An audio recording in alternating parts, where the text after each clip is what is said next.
growth is going to come when you feel the impulse to stop, you feel the impulse to hide, you feel that familiar impulse to shrink and make yourself small, and you learn to override that impulse. That is what is going to make you feel so powerful. That is what is going to help you change. That's what's going to help you speak up. It's what's going to help you find your confidence. And one of the best ways to achieve that moment is to become aware of what will be happening for you psychologically and to create a plan for how you're going to navigate that and tackle that.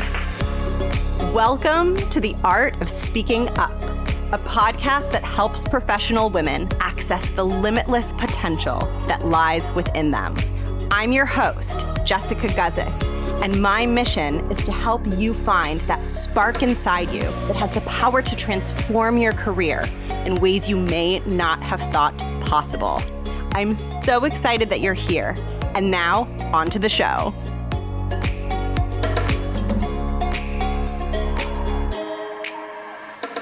Welcome to the show. Thank you so much for tuning in. My name is Jess. I am the host and creator of the Art of Speaking Up podcast. I'm a coach for women.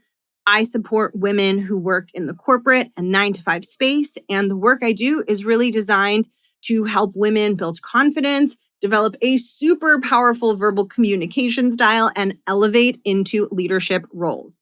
And today's episode is a continuation of last week's episode, where I talked all about the deeper psychological change that is required for you to find your voice and learn to become more vocal when you are in rooms and meetings and conversations with leadership and with executives at your company.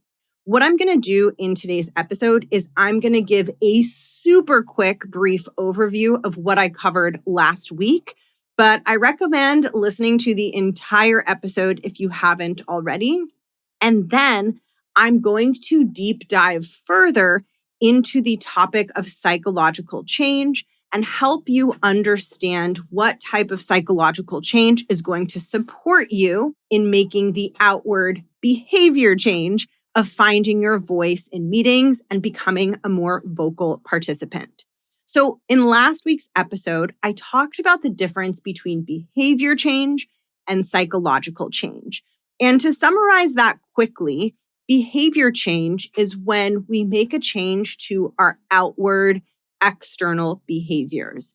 An example of behavior change could be learning to go to the gym every day after work, or learning to clean your house more frequently, some sort of behavior that you want to adopt. That is what I think about as behavior change. And finding your voice and speaking up in meetings is a form of behavior change. That's why we're talking about behavior change. Now, psychological change is a little bit different. Psychological change means we change our relationship with our internal thoughts and feelings. The psychological experience that we have internally changes. And typically in the work that I'm doing, what that change looks like is we become more psychologically flexible. So typically, psychological change is required if we want to experience behavior change, because often when we go to try and change our behaviors, we are met with psychological obstacles and barriers, which means that if we want to change our behaviors, we have to first achieve psychological change. So a quick example to hammer this home. If I want to make the behavior change of going to the gym, probably as soon as I decide that I want to make that behavior change, I'm going to encounter psychological barriers. Those barriers are going to be slightly different for everyone, but one example is I might be really self-conscious about going to the gym and using the machines, and I might feel afraid that I'm going to be judged or look stupid. That is a psychological barrier.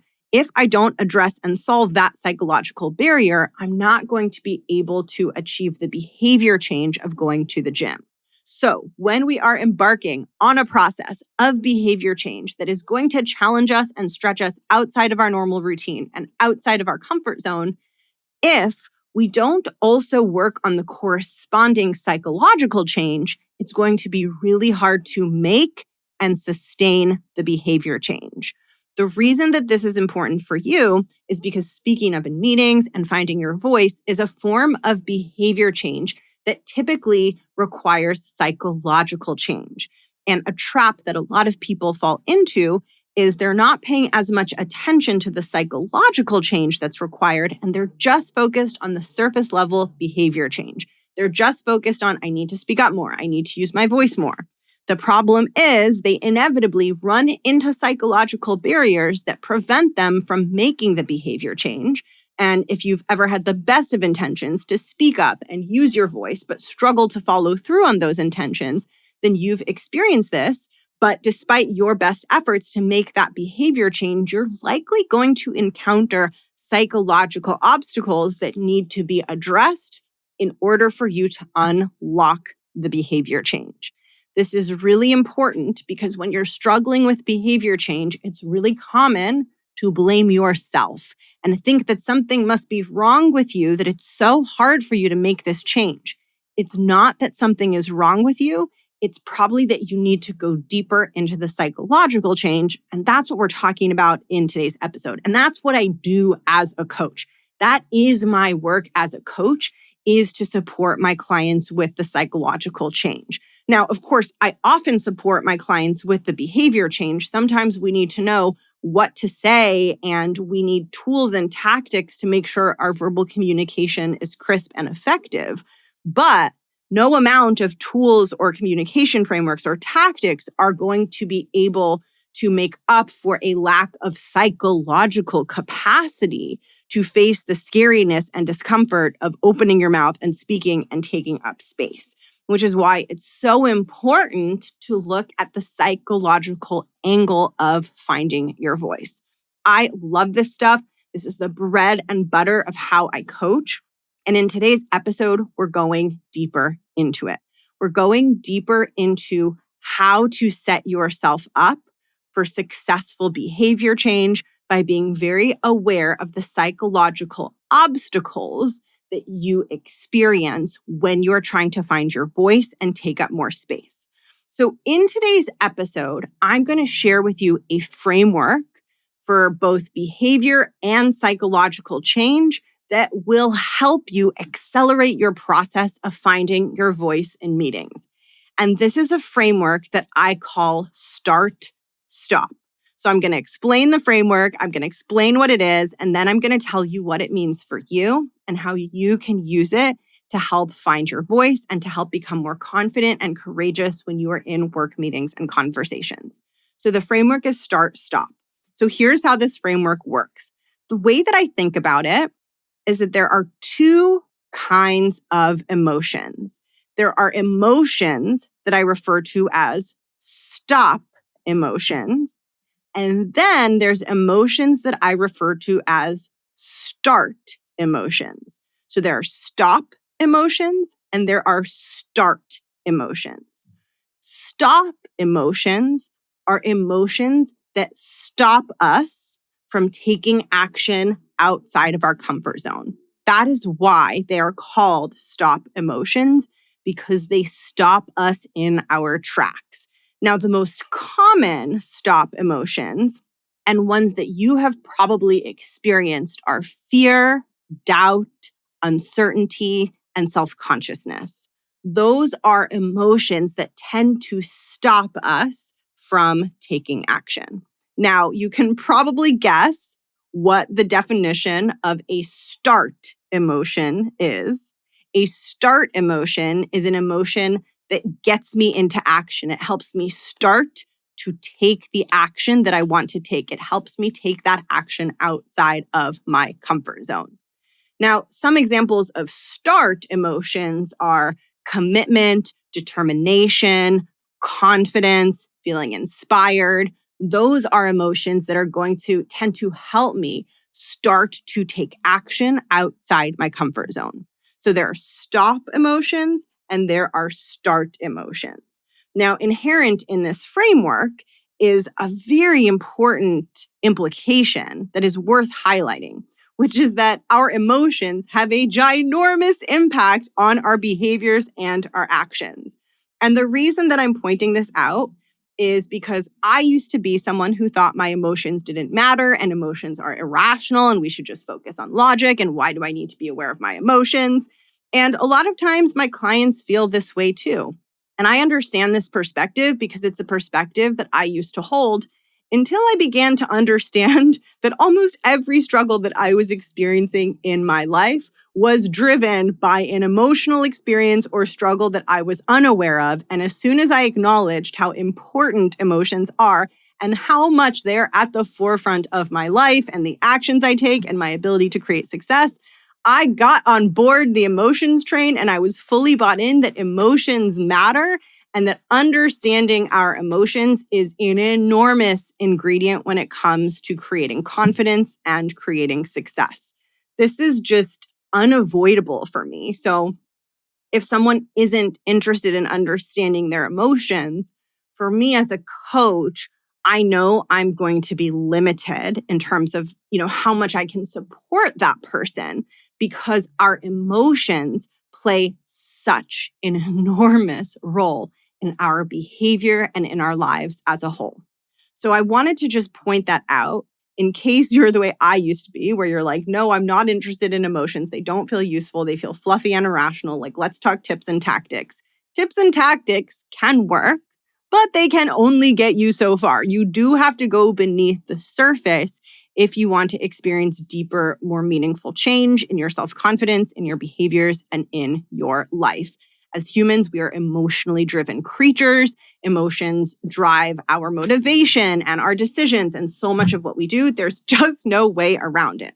So that said, understanding the way that our emotions impact our actions, and for you specifically, understanding how emotions drive your ability to speak up in meetings versus not to speak up in meetings is going to be enormously helpful in your journey of finding your voice. So, like I mentioned, there are stop emotions and there are start emotions. Stop emotions like fear, doubt, and uncertainty stop us from taking action. And start emotions like determination, commitment, inspiration, self-confidence help us start to take action. They spur us into action. Stop, start. Super simple. Now, what often creates stuckness for people is that when they embark on their behavior change process and they decide, I want to be more vocal, I want to speak up more in meetings, I want to have more of a voice, the way they assume that it is going to play out is like this. This is how you often assume it will go in your head. Step 1, you enter into the meeting. Step 2, you experience a start emotion like confidence, determination, courage. Step 3, you speak up. So this is kind of like the ideal of how we want it to go, and we assume that this is how the process should go. But what inevitably happens is you get into the meeting. So step 1 does go the way you were thinking, but then step 2 doesn't always play out the way you're hoping and expecting. Often, instead of you feeling start emotions like confidence, like inspiration, like determination, you end up feeling those stop emotions. So you get into the meeting and you feel afraid, you feel uncertain, you feel nervous. And then because that experience differs from the path that you were expecting, because you're experiencing stop emotions instead of start emotions, you assume something has gone wrong. You assume you are wrong, you are doing it wrong, something has gone wrong because you have deviated from the plan of how you thought it would go. You thought you would go in feeling amazing, feeling those start emotions, and that would drive you to speak up. But you dropped into the meeting feeling those stop emotions, and all of a sudden things aren't going in the direction you were planning. Now, what's tricky about this experience is that, yes, the end goal of your change process is that not only are you speaking up in meetings, but you are entering into meetings feeling more and more of those start emotions and less of those stop emotions. In other words, the goal is not just that you speak up regularly, but the goal is also that you feel confident and inspired and determined more often than you feel afraid and uncertain and anxious. The issue is, though, that outcome is an end outcome that's going to come later on down the road after you've become more proficient at facing and navigating the stop emotions. In other words, when you are first learning to change your behavior and speak up in meetings when previously you would have stayed quiet, you are still going to experience the old emotions that were keeping you quiet in the first place. You are still going to experience the fear and the anxiety. And the goal is not that you go into meetings always feeling confident and only feeling start emotions and never feeling stop emotions. The first goal is that you learn how to navigate the stop emotions. You learn how to take action and speak up and contribute to the conversation, even if you feel uncertainty, even if you feel self-doubt. As you get better at doing that, and as you get better at not letting the stop emotions stop you from taking action, what typically happens is over time, those stop emotions are gradually replaced with more and more start emotions. And eventually, you do begin to feel more confident, more comfortable, more determined in situations that previously felt really hard for you. But you don't want to set that as your expectation at the outset, because in the beginning, you're probably going to experience the same psychological pattern that you've become accustomed to over time. And when you expect that you should feel amazing and you should feel those start emotions right off the bat, right away, early on in your process, you're setting yourself up to fail, because that is not how the growth and change process typically works. While it would be so amazing if we could just decide that we want to act differently and feel different and just make that happen, typically those start emotions come as a result of us witnessing our own resilience in action. And the only way that we can witness our own resilience is if we face something difficult. The stop emotions, the fear, the uncertainty, the anxiety, those are the difficult barriers that give us an opportunity to show ourselves that we are strong and we can do it. When we take action, even though the stop emotions are trying to stop us from taking action, we begin to see ourselves as more courageous and resilient and strong. And as we see ourselves as courageous and resilient and strong, over time, we feel less of those stop emotions and more of those start emotions. But the start emotions, the confidence, the determination, the courage, those start emotions come as a byproduct of learning to face and navigate the stop emotions. So here's a really cool way, an interesting way to think about this. I want you to imagine that Bob wants to become really confident in his hiking abilities, but all he ever does is hikes a flat mountain that isn't challenging at all. And he keeps hiking the flat mountain and hiking the flat mountain. And then he keeps banging his head against the wall. And he's like, why do I not feel confident in my hiking abilities? Why am I not getting stronger? Why is my endurance not increasing? Well, it's because Bob has been hiking flat mountains. If Bob wants to feel more powerful hiking, he has to hike challenging, steep mountains. That is where the confidence is going to come from.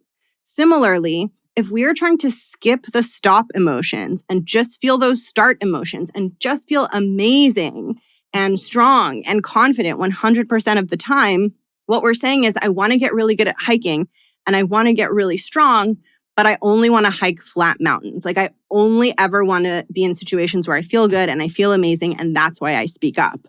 Just like you can't build any sort of strength or endurance hiking flat mountains, you can't build psychological strength or endurance only being in situations that are incredibly easy and don't challenge you and don't bring up stop emotions. There's no opportunity to grow your internal strength and resilience because nothing is challenging you. There's no adversity there. And it is in the experience of adversity and in witnessing ourselves navigate adversity that our confidence gets built. So stop emotions have an enormous amount of value. as we learn to tackle them and as we learn to take action and adjust our behavior, even in the face of stop emotions, we feel better about who we are inside, and then the start emotions flow from there. Now, there's another piece to this that is really important, which is that typically your relationship with stop emotions and start emotions is going to have a cyclical pattern to it. So here's an example. You start a new job.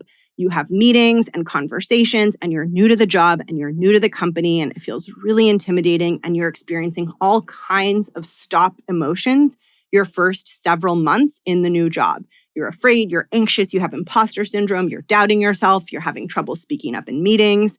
But as the job goes on, and as you spend more time there and you hit the 1-year mark, and then you hit the 2-year mark, and then maybe you hit the 3-year mark, gradually those stop emotions fade away. You start to feel comfortable, you get some good feedback, you're feeling confident.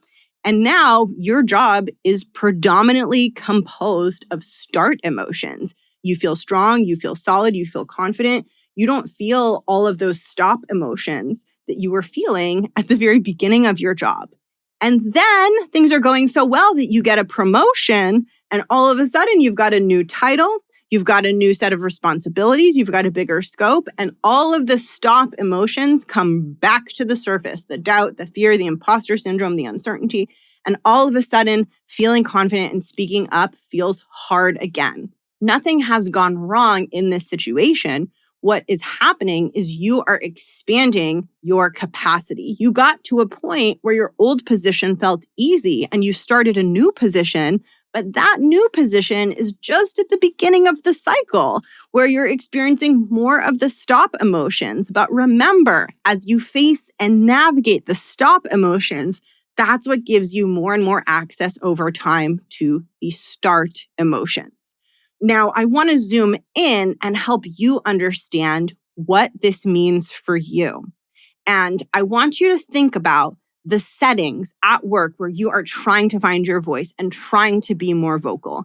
Think of a specific meeting. Maybe it's a weekly check-in with your team. Maybe it's a steering committee meeting. But whatever it is, I want you to think of those rooms where you're like, I need to have more of a voice in this forum. And before you go in, I want you to list out what are the stop emotions that are going to come up when I'm in that room. List them out and then ask yourself, what's going to happen if I'm on autopilot and I let those stop emotions make decisions for me and I let them stop me from taking action? And then what you want to plan out is how you plan to challenge that, because your growth is going to come when you feel the impulse to stop, you feel the impulse to hide, you feel that familiar impulse to shrink and make yourself small, and you learn to override that goddamn impulse. That is what is going to make you feel so powerful. That is what is going to help you change. That's what's going to help you speak up. It's what's going to help you find your confidence.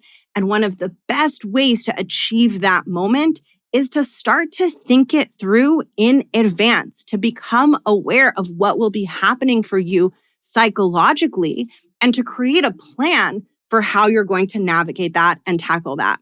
And not only is that going to help you feel more prepared, but also it's going to get you out of the pattern where you have an expectation that you should only feel start emotions. You should only feel confident. You should only feel inspired. You should only feel super comfortable in the room or in the situation.